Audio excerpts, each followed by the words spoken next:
मैं हाँ या ना में आपसे जवाब चाहूँगा। मैंने आपसे एक बात बोली हुई थी, सीधी बात, नो बकवास। क्या इसमें सरकार को कुछ हानि का भी सामना देखने को मिलेगा? जो फर्क है भाई साहब, काम ही जब होंगे जब सरकार के उम्मीदवार बनेगा, जब काम ही जब होंगे। तो आम जनता से क्या अपील करेंगे? आ जाना। राम राम सारे भाई ना, इस वक्त तपा जुलाना मौजूद है। चुनावी बिगुल चला हुआ है नगर परिषद का और चेयरमैन का। इस वक्त प्रदेश प्रवक्ता जी अपने साथ मौजूद है। प्रवक्ता साहब नमस्कार। नमस्कार जी, राम राम जी। आपके चैनल को, सभी सुनने वाले भाइयों को राम राम, पूरे हरियाणा की जनता को राम राम। चुनावी बिगुल बजा हुआ है, किस प्रकार की रणनीति भारतीय जनता पार्टी की चली हुई है फिलहाल? देखो, मैं आपको बताना चाहूँगा, जिस तरह से विश्व के सबसे लोकप्रिय और ताकतवर प्रधानमंत्री आदरणीय नरेंद्र मोदी जी की सुनामी चली हुई है, चाहे वो दिल्ली में हो, चाहे वो हरियाणा में हो, चाहे राजस्थान में हो, चाहे मध्य प्रदेश में हो, हर जगह सुनामी चली हुई है। क्योंकि मोदी जी ने काम ऐसा कर रखा है। विदेश में हमारा डंका बज रहा है। एक भव्य ऐतिहासिक राम मंदिर का निर्माण अयोध्या धाम में हुआ है। धारा 370 और 35 से जम्मू कश्मीर से हटाई गई है। और जिस तरह से आर्थिक दृष्टि से मजबूत हुए हैं, और इसमें मैं समझता हूँ रक्षा के क्षेत्र में हम आत्मनिर्भर हुए हैं। और जिस तरह से दिल्ली की देवतुल्य जनता जनार्दन ने विश्व के सबसे लोकप्रिय और ताकतवर प्रधानमंत्री आदरणीय नरेंद्र मोदी जी की नीतियों पे, उनके सिद्धांतों पे, उनकी गारंटी के ऊपर मोहर लगाई है, ये अपने आप में बहुत ही हमारे लिए गौरव की बात है। और इससे और गौरव की बात क्या है, हरियाणा की बेटी हमारे जुलाना में जन्मी, नंदगढ़ गांव है, पास में हमारे गांव है, नंदगढ़ गांव में जन्मी हमारी बेटी जो दिल्ली की मुख्यमंत्री बनाई है, ये हरियाणा की जनता के लिए बहुत गौरव की बात है। ये छत्ती बरादरी के लिए गौरव की बात है। और महिला शक्ति को जो माननीय मोदी जी ने आगे बढ़ाया है, चाहे 3 तलाक हो, चाहे 33% आरक्षण हो, चाहे बीमा सखी योजना हो, चाहे लखपति दीदी हो, चाहे ड्रोन दीदी योजना हो, और उससे भी बड़ा 70 करोड़ आबादी है, जो आधी आबादी है हमारी महिला शक्ति को एक बहुत बड़ा तोहफा दिया है। हमारी बहन रेखा गुप्ता जी को दिल्ली की मुख्यमंत्री बनाई है, और उसका इम्पैक्ट, उसका असर हरियाणा में जरूर पड़ेगा। और ये छोटी सरकार में हर जगह हमारी जीत होगी, चाहे वो नगर निगम चुनाव हो, चाहे वो नगर पालिका चुनाव हो, चाहे नगर परिषद चुनाव हो। तो इसमें हर जगह सुनामी आ रही है मोदी जी की, हर जगह कमल खिलेगा, हर जगह हमारी जीत होगी। और आज जुलाना हम कार्यालय में बैठे हुए हैं, यहाँ से डॉक्टर संजय शर्मा जी, डॉक्टर संजय जांगड़ा जी, नहीं शर्मा जी या फिर जांगड़ा जी, क्योंकि आजकल माहौल बना हुआ है। कुछ समय पहले इनको शर्मा कहते थे, जैसे आपके मुंह से भी निकल चुका है। अब जांगड़ा केवल वोट बैंक बढ़ाने के लिए ही शर्मा से जांगड़ा, कैसा ये आपको लग रहा है, कितना उचित है ये? देखो, वो हम राष्ट्रवादी हैं, हम जातिवादी नहीं हैं। नहीं, अभी आपने शर्मा का प्रयोग किया है। वो क्या है, वो पहले नाम के आगे पहले से ही वो शर्मा लिखते हैं। तो थोड़ा सा ओबीसी समाज में, हमारा जांगड़ा समाज ओबीसी समाज में आता है, तो ये मैसेज देने के लिए भाई कोई समाज का आदमी ये ना कहे हमारे को हमारा हिस्सा ना मिला, तो इसलिए थोड़ा सा और बेहतर ये है कि भाई डॉक्टर संजय जांगड़ा जी हैं। हम राष्ट्रवादी जातिवादी नहीं हैं। नहीं प्रवक्ता साहब, वही बात है, प्रवक्ता हो भारतीय जनता पार्टी, प्रदेश प्रवक्ता हो, बातों में तो आप जाने नहीं दोगे। मैं आपसे सीधा सा ये बात पूछना चाह रहा हूँ, जनता भी इनको शर्मा समझे या जांगड़ा समझे? जनता इनको शर्मा भी समझे, जांगड़ा भी समझे। बहुत ऐसा जो हमारा जांगड़ समाज के बहुत भाई ऐसे हैं जो नाम के आगे शर्मा लिखते हैं, हमारा टाइटल है शर्मा लिखते हैं बहुत से। तो मतलब केवल ये वोट बैंक की ही राजनीति है? ना, वोट बैंक की राजनीति नहीं है। वो नाम के आगे एक टाइटल लिखना होता है। हम राष्ट्रवादी जातिवादी तो है नहीं, वो कईयों का टाइटल हमारा सबका सेम है। जैसे हमारे गोत्र हैं, हमारे ओबीसी समाज के, हमारे जाट समाज से मिलते हैं, कई गोत्र हमारी जातियों में आपस में मिलते हैं। हम सारे राष्ट्रवादी जातिवादी नहीं हैं। और जिस तरह से हमारी बहन को दिल्ली का मुख्यमंत्री बनाया है, इससे पूरे हरियाणा में छत्ती बरादरी में लहर है, और इसका असर हरियाणा पे जरूर पड़ेगा। क्या हरियाणा के चुनाव को बदलने के लिए भी इसका मतलब दिल्ली के मुख्यमंत्री बनाया गया है?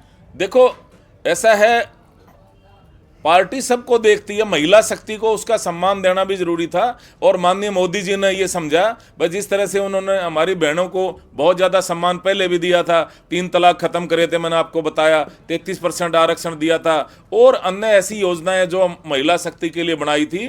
तो हमारी बहन जो छात्र नेता रही है, भाई इस महिला मोर्चा में रही है, युवा मोर्चा में रही है, और उनको दिल्ली का मुख्यमंत्री बना के बहुत बड़ा हमारे हरियाणा के ऊपर माननीय मोदी जी ने बहुत बड़ा उपकार किया है। जी प्रवक्ता साहब, मैं आपसे सीधी सी बात कर रहा हूँ, सीधी बात, नो बकवास। नगर निगम नगर पालिका के जो चुनाव है हरियाणा में चले हुए हैं, कितना इससे राजनीतिक जो अपना बेनिफिट है, कितना समझ रहे हो आप, कितना बेनिफिट मिलेगा सरकार को मुख्यमंत्री बनाने का दिल्ली में? देखो, इसका बहुत ज़्यादा बेनिफिट मिलेगा, और जिस तरह से हमारे हरियाणा के लोकप्रिय मुख्यमंत्री, छत्ती बिरादरी के मसीहा, युवाओं के हृदय सम्राट एवं प्रेरणा स्रोत, सबको साथ लेकर चलने वाले, 24 घंटे जनता की सेवा में समर्पित रहने वाले, जिस तरह से हमारे डॉक्टर नायब सिंह सैनी जी ने उसको केजरीवाल की झूठ का पर्दाफाश किया, उनको जाके जहां यमुना नदी का अंतिम छोर है उससे आगे दिल्ली शुरू हो जाती है, वहां पानी पिया यमुना नदी का और केजरीवाल को ललकारा। नहीं, उसमें तो कुछ वीडियोस में ऐसा भी दिखाया जा रहा है, उसी में उल्टी कर रहे हैं मुख्यमंत्री। काफी वीडियो हमारे पास, आप कहते हो तो आपको वीडियो भी दिखा देते हैं। देखो, मैं बताऊं आपको, पहले हमारा कोई भी, हमारे संस्कार कहते हैं, हम पहले कुल्ला करते हैं, उसके बाद में पानी पीते हैं। उनने पानी पिया था, ये फैक्ट है, उन्होंने पानी पिया था, और लोग चाहे कुछ भी कहें, और प्रदेश की जनता ने भी माना है, दिल्ली की जनता ने भी माना है, उन्होंने पानी पिया यमुना नदी का, केजरीवाल को ललकारा कि केजरीवाल ये पानी मैं शुद्ध जल आपके यहाँ भेज रहा हूँ, और आप वहाँ पे जहाँ पे यमुना नदी राजघाट के नज़दीक से गुजरती है, महात्मा गांधी जहाँ पे विराजमान है, आप वहाँ पर नहाइए, पानी पीजिए, और नहीं तो देवतुल्य हरियाणा की जनता से और दिल्ली की जनता से आप माफ़ी मांगिए। और इससे बड़ा घृणित कार्य क्या हो सकता है, इससे बड़ा अधर्म क्या हो सकता है, जो हमारी भोली वाली जनता के ऊपर उन्होंने आरोप लगाया कि हरियाणा सरकार जहर मिला के यमुना नदी का पानी आगे भेज रही है। अरे मेरे भाई, एक तरफ तो आपको प्रचार कर रहे हैं आपकी पार्टी वाले, हरियाणा का लाल, हरियाणा के लाल। अरे हरियाणा के लाल, तूने तो हरियाणा की माटी को कलंकित कर दिया। अरे हरियाणा के लाल, पंजाब में तेरी सरकार है तो वहां जाके झूठ बोलता है हरियाणा को एक बूंद भी पानी नहीं मिलेगा, और तू दिल्ली जाके बोलता है हरियाणा हमारे को पानी नहीं देता। अरे हरियाणा के लाल, हम पानी कहां से दें? जो दे रहे हैं, जो हमारे को मिल रहा है उससे ज्यादा दे रहे हैं। वहां तेरी सरकार SYL का पानी दिला दे, चंडीगढ़ में से हमारा हिस्सा दिला दे हरियाणा के लाल, पंजाब यूनिवर्सिटी से हमारा हिस्सा दिला दे हरियाणा के लाल, हमारा हिंदी भाषी क्षेत्र दिला दे, लेकिन दिल्ली की देवतुल्य जनता जनार्दन ने उसको सबक सिखा दिया। जी प्रवक्ता महोदय जी, एक और सीधी बात, नो बकवास। आपके कैंडिडेट हर पार्टी में जैसे होते हैं, बीजेपी पार्टी है बहुत बड़ी पार्टी, हम इसको मानते हैं, हर एरिया से आपके 20-20, 25-25 कैंडिडेट, 30-30 कैंडिडेट भी हो जाते हैं। काफी बार वो बागी का, आपके अध्यक्ष महोदय आए थे, बागी शब्द का भी प्रयोग किया, तो इस बारे में क्या विचार है? कुछ समय पहले वो आपके कार्यकर्ता थे, उनके साथ ऐसे गले मिलते, मुख्यमंत्री साहब हो गए, XYZ कोई भी पार्टी के कार्यकर्ता हो गए, और आज उनको बागी का शब्द दे दिया। किस प्रकार से देखते हैं? क्या बीजेपी को इस प्रकार की कोई हानि भी इससे दिखने को मिलेगी इलेक्शन में? देखो, मैं पूरे हरियाणा की बात कर रहा हूँ, किसी पर्टिकुलर एरिया की बात नहीं कर रहा। मैं आपको पूरे हरियाणा के बारे में बताना चाहूँगा। हमारी पार्टी विश्व में सबसे बड़ी पार्टी है, विश्व का सबसे बड़ा संगठन है हमारा, और अनुशासन से इतना बड़ा संगठन चलता है। हमारी पार्टी का हर कार्यकर्ता अनुशासित है, और इसमें किंतु परंतु की कोई बात ही नहीं है। प्रवक्ता साहब कार्यकर्ता है, उनको देखकर ऐसा है, हमारे कार्यकर्ता का मुकाबला जब तक होता है जब तक सिंबल अलॉट ना हो।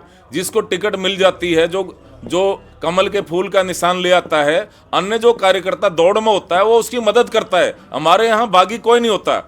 हमारे यहाँ जो भाई कमल के फूल का निशान लेकर आएगा, अर्थात जिसको टिकट मिलेगी, अन्य भाई जो मुकाबले में होते हैं उसको जितवाने का काम करते हैं। और मोदी जी की सुनामी चली हुई है, हर जगह कमल खिलेगा, छोटी सरकार हमारी बनने जा रही है। हमारे मुख्यमंत्री जिस तरह से 24 घंटे जनता में समर्पित रहते हैं, उनका मुख्यमंत्री जी का व्यक्तित्व का भी लाभ होगा। जी, तो बहुत बहुत आपको धन्यवाद समय देने के लिए। हमारे साथ प्रदेश प्रवक्ता जी मौजूद है, जिनसे खास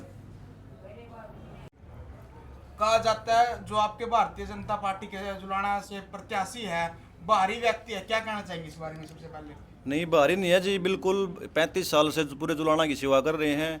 कहीं और भी MBBS करे हुए जुलाना के, उन्होंने कहीं बाहर जाके बिजनेस करा है अपना, और डॉक्टर साहब ने जो 35 साल से पूरे जुलाना की सेवा की है।